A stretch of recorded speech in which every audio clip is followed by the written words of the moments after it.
अच्छा, जरा कुछ ग्राफिक स्क्रीन पे दिखाई डॉक्टर साहब। पहले क्यों हम लोग इसकी चर्चा कर रहे हैं, क्योंकि पिछले कुछ दिनों में सरकारी बैंक्स में क्या मूवमेंट आया है।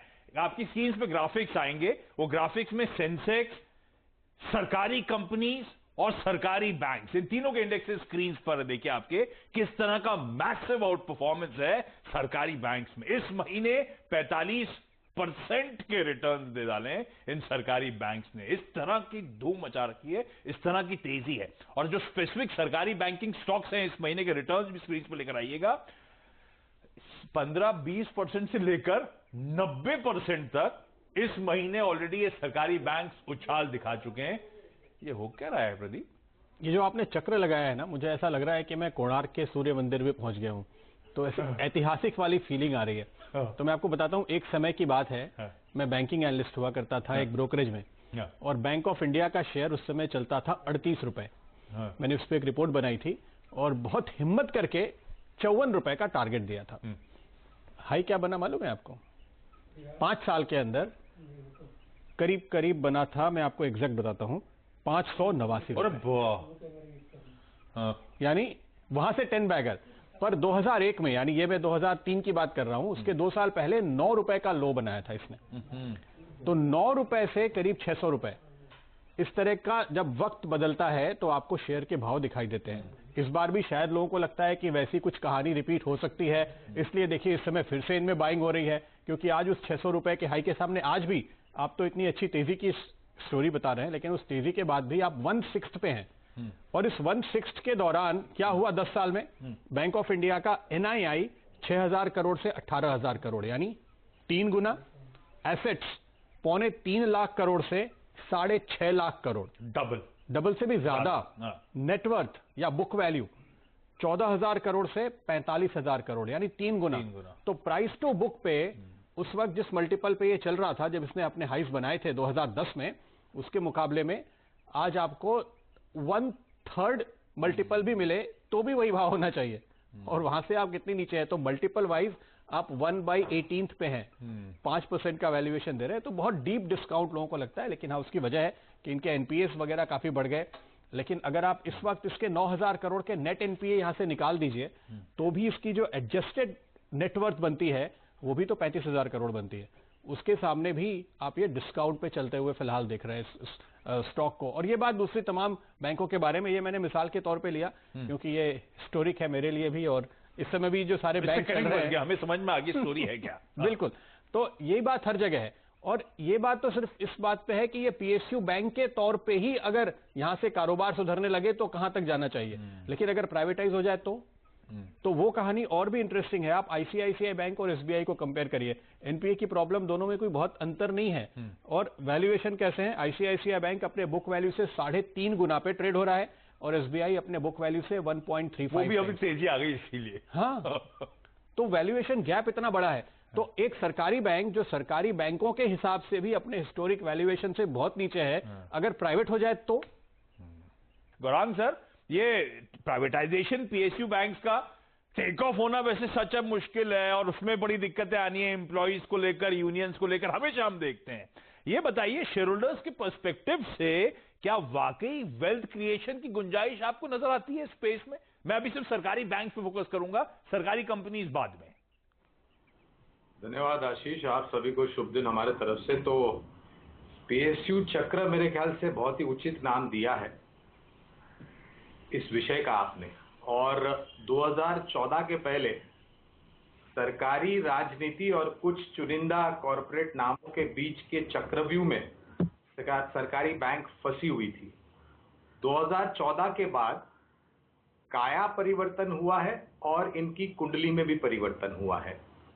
और आज वास्तविकता यह है कि जो भी नीतियों के बदलाव के पश्चात जो जमीनी स्तर पर लागू किए जाएंगे आने वाले भविष्य में भी, उसके आधार पर मुझे लग रहा है कि एक समय था जहां पर लोग एक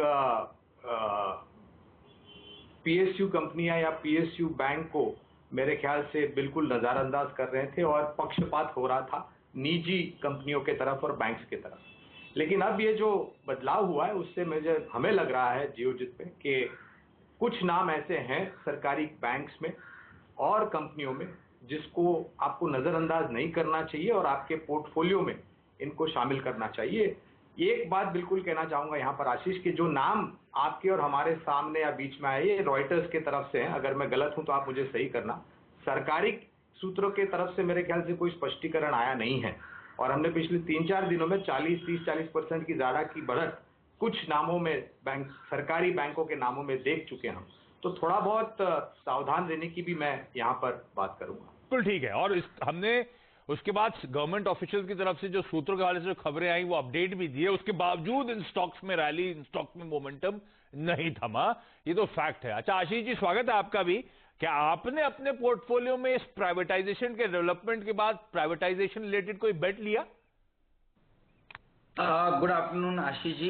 देखिए, हमने तो जो सबसे ज्यादा फोकस किया वो दो चीज पे किया। एक था स्टेट बैंक ऑफ इंडिया और दूसरा हमने फोकस किया पीएसयू बैंक 20 के अंदर में, क्योंकि वहीं पे आपको सबसे ज्यादा वेटेजेस आप देखेंगे। जो टॉप क्वालिटी बैंक है, state bank of India, bank of Baroda, इनका वेट काफी ज्यादा था, तो वहां पर पे फोकस किया। ये जो स्पेसिफिक 3-4 नाम का भी आया उन पे हमारा इतना ध्यान नहीं रहा, बट ओवरऑल हमने जो फोकस किया, जहां पर हम मानते हैं कि बड़ा री-रेटिंग हो सकता था, जैसे कि स्टेट बैंक ऑफ इंडिया जो करीब 10-11 साल से कंसोलिडेट कर रहा था अपनी एक रेंज में 370 से लेकर 150 की, उस रेंज को जैसे इसने क्रॉस किया तब हमने इसके ऊपर काफी बार बाय भी दिया। और अभी भी हमारा मानना है कि बड़ी री-रेटिंग कहीं हो सकती है तो वो स्टेट बैंक ऑफ इंडिया जैसे स्टॉक के अंदर में बनी हुई रह सकती है। ये जो आपने नाम लिया एसबीआई और आप कह रहे हैं पीएसयू बैंक 20 जो है, इनमें अभी भी खरीदारी करने के आशीष मौके हैं क्या? बिल्कुल है आशीष जी, क्योंकि देखिए सबसे पहले दो बात समझनी चाहिए कि मार्केट जो है वो साइकिल में ट्रेड करता है, और दूसरी बात मार्केट का जो फोकस था वो पिछले 3-4-5 सालों से इन कंपनीज की तरफ एक नेगेटिव रुझान बना हुआ था, और वो ट्रेंड आपने अभी बदलते हुए देखा। ग्रोथ से कहीं ना कहीं वैल्यू ड्रिवन, वैल्यू के रिलेटेड स्टॉक्स के ऊपर फोकस आया, और जैसे ये फोकस इन कंपनीज पे पड़ा तो ये सबसे बड़ी की beneficiary state bank of India जैसी कंपनी होती है। तो यहां पर पे टेक्निकली आप देखेंगे 2010 में जो भाव हुआ करता था वो 350 हुआ करता था, नीचे में 150 रुपए तक स्टॉक गया, और इवेंचुअली 2021 में ये ब्रेकआउट आपको 370 के ऊपर आता हुआ देखने को मिला। तो मेरे ख्याल से 10 साल का जब कंसोलिडेशन कंप्लीट हुआ है तो ये स्टॉक कहीं ना कहीं 550 रुपए की ट्रेजेक्टरी में एंटर होता हुआ आपको नजर आएगा। मैं समझता हूं 370 के स्टॉप लॉस के साथ positionally state bank of India के अंदर एक लॉन्ग पोजीशन बनानी चाहिए। फंडामेंटली भी आप जानते हैं 0.8 टाइम प्राइस टू बुक पे इस समय ट्रेड कर रहा है, जबकि जो प्राइवेट सेक्टर बैंक है वो कहीं ना कहीं 2 से 3 के प्राइस टू बुक पे ट्रेड करे, तो बड़ी री-रेटिंग स्टेट बैंक ऑफ इंडिया में बनती हुई नजर आएगी। बिल्कुल ठीक। तो एसबीआई पे दाव लगाना है, अभी भी बड़ी री-रेटिंग होती हुई आपको नजर आएगी, और सरकारी बैंक्स पे दाव लगाने का एक अच्छा विकल्प हो गया, बीज खरीद लीजिए। पीएसयू बैंक 20 जिसमें एसबीआई 30% एक्सपोजर रखता है, bank of Baroda, PNB, Canara bank मेरे ख्याल से 15 से 16% का वहां पे एक्सपोजर है। तो इन लार्जली 4 बैंक्स और बाकी सब पे थोड़ा बहुत वेटेज आपको मिल जाएगा, और वो ज्यादा बेहतर तरीका हो सकता है इस पीएसयू बैंक्स के मोमेंटम को राइड करने का। लेकिन इंटरेस्टिंगली आशीष ने एसबीआई की बात करी, और गौरांग सर की भी सबसे प्रेफर्ड बेट अभी भी एसबीआई बना हुआ है। गौरांग सर, किन स्टॉक्स पे, किन सरकारी बैंक्स पे आप दाव लगाओगे फंडामेंटली? तो आशीष 2 या 3 हफ्ते पहले ही स्टेट बैंक पर राय दी थी, 280 के आसपास, 300 के आसपास भाव था, 465 480 का लक्ष्यांक दिया था। तभी तिमाही नतीजे, तीसरी तिमाही के नतीजे नहीं आए थे। तीसरी तिमाही के नतीजे आने के पश्चात खरीदारी की कवायद बरकरार है। लक्ष्य को हमने ऊपर की तरफ खींचा है और करीबन 520 का एक साधारण सा लक्ष्य रखा है। मुझे पूरी उम्मीद है कि नतीजों के आधार पर इसको भी हम ऊपर की तरफ लेके जाएंगे। और दूसरा विकल्प है बैंक ऑफ बड़ौदा। यहाँ पर आपको याद होगा कि विजया बैंक और देना बैंक का विलय हुआ था बैंक ऑफ बड़ौदा में। उसके पश्चात बैलेंस शीट पर थोड़ा बहुत बोझ बढ़ गया था ग्रॉस और नेट एनपीए और प्रोविजनिंग को लेकर के, लेकिन जैसे जैसे समय बीतता गया परिस्थिति में सुधार हुआ, नतीजों में भी सुधार हुआ, और हमने बैंक ऑफ बड़ौदा के शेयर के दामों में भी सुधार होते हुए दिखा। लंबी अवधि के लिए बैंक ऑफ बड़ौदा भी पसंद आता है। लक्ष्य हमने निर्धारित किया 125 का। बैंक्स की तो हमने बात कर ली, एक छोटा सा ब्रेक ले रहा हूं। ब्रेक के उस पार हम बाकी सरकारी कंपनीज पर फोकस करेंगे, और एक्सपर्ट्स की सबसे प्रेफर्ड बेट्स उस स्पेस में कौन सी हैं उस पर चर्चा। पीएसयू चक्रा, तो हम लोग फोकस कर रहे हैं जो पीएसयूज की समय एक मैसिव री-रेटिंग आपने आती हुई देखी है, सरकारी बैंक्स में उछाल, उसका स्पिल ओवर बाकी सरकारी कंपनीज में। हमने अब तक चर्चा करी सरकारी बैंक्स की, क्या क्या निकल के आया, कौन से पिक से मैं आगे लौटूंगा, समय वेस्ट के बिना अब मैं चाहता हूं कि सरकारी कंपनीज में जो स्पिल ओवर की मैं बात कर रहा हूं वो भी आपकी स्क्रीन पर आए। अच्छा, ये पॉकेट भी मैसिवली अंडरवैल्यूड है, तो शायद जब हम वैल्यूएशन की तलाश रहे हैं कि अट्रैक्टिवनेस, तो इसीलिए शायद लोगों को अब सरकारी कंपनी सबको पसंद आ रही है। आपकी स्क्रीन पे कुछ ग्राफिक्स आएंगे, मिसाल के तौर पे एक ओएनजीसी सबसे पहले, ज्यादा डिटेल में नहीं जाता। ओएनजीसी देखिए, इसने पहले एक जमाने में 300 सवा 300 के लेवल छुए हुए हैं और आज ये स्टॉक 100, वो भी अभी कुछ दिनों की तेजी, नहीं तो 60 40 50 रुपए तक गिर गया था, कुछ दिनों की तेजी के बाद 110 रुपए के आसपास के लेवल्स पर आपको कामकाज करता हुआ नजर आएगा, लेकिन अभी भी मैसिवली अंडरवैल्यूड। 1,40,000 करोड़ रुपए का मार्केट कैपिटलाइजेशन, बड़ी हेल्दी बैलेंस शीट, गजब का बिजनेस, ओएनजीसी विदेश के गजब के एसेट्स। तो इस तरह के मैसिव अंडरवैल्यूएशन से स्क्रीन पे ग्राफिक्स आपके चलते रहेंगे।